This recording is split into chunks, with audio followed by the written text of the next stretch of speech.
Hi everyone, this is Kasia and today we're going to make ties for your Harry Potter fan. We have all 4 of the Hogwarts houses here. You can do just one, whatever one you want, or make a bunch of these for like a Harry Potter themed birthday party.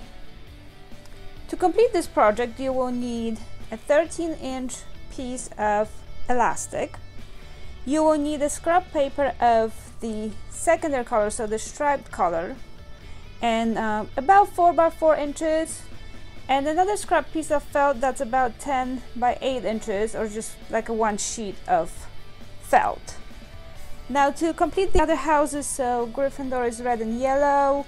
We have Slytherin. I use the gray and green, but you could also use white. This is the Huffelpuff, so yellow and black. And finally Ravenclaw, I've used this tan color and blue, but you could just do maybe yellow, you know, if this color is hard to find. You will also need a pattern that I created, and it's available for download right below this video in my description.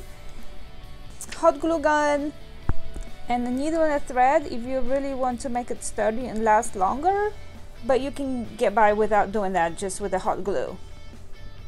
Once you've printed your pattern, you want to cut out your tie, and then we're going to cut our fabric.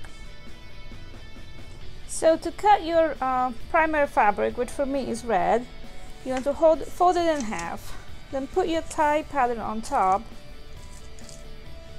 pin it in 2 places. I'm just going to do top and bottom, and then cut it out.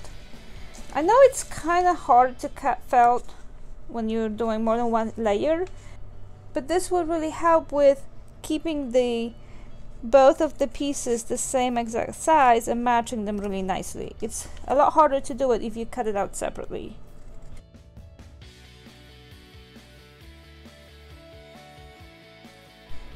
So your secondary color, which for me is yellow, you want to cut in strips.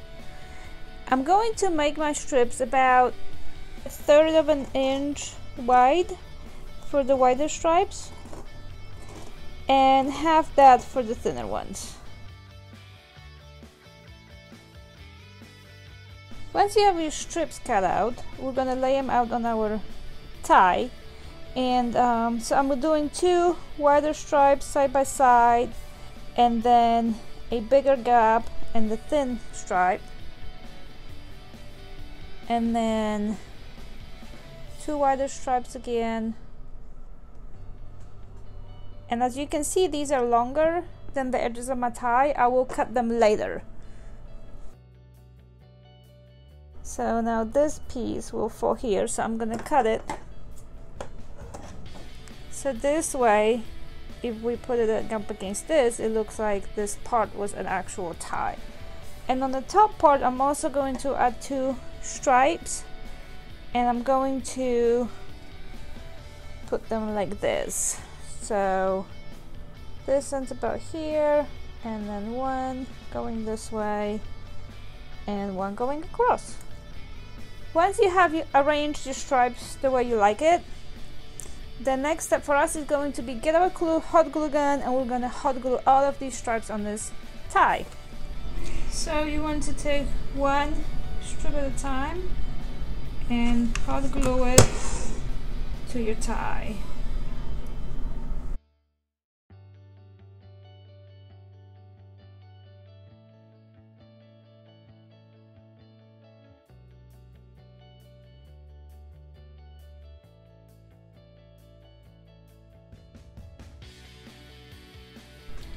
Once all your stripes have been glued to your tie, you want to turn it, take scissors, and cut off all of these excess pieces that we have on all of the sides.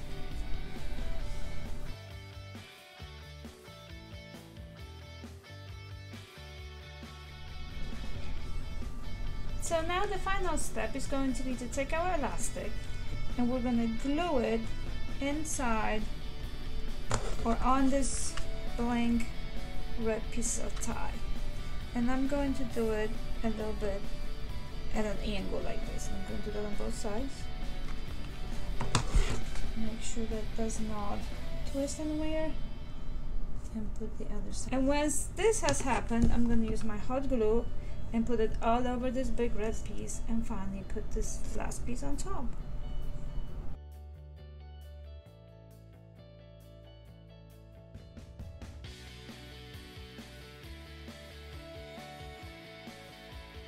Okay, so once you finish gluing it together, your tie is done. If you want to take it a step further, you can sew it all around, top stitch it. I put it about 1/8 of an inch away from the edge, and I also put a line in here to give it more of this the tie is tied look. I hope you enjoyed this video. Make sure you give me a thumbs up and come back to see me soon.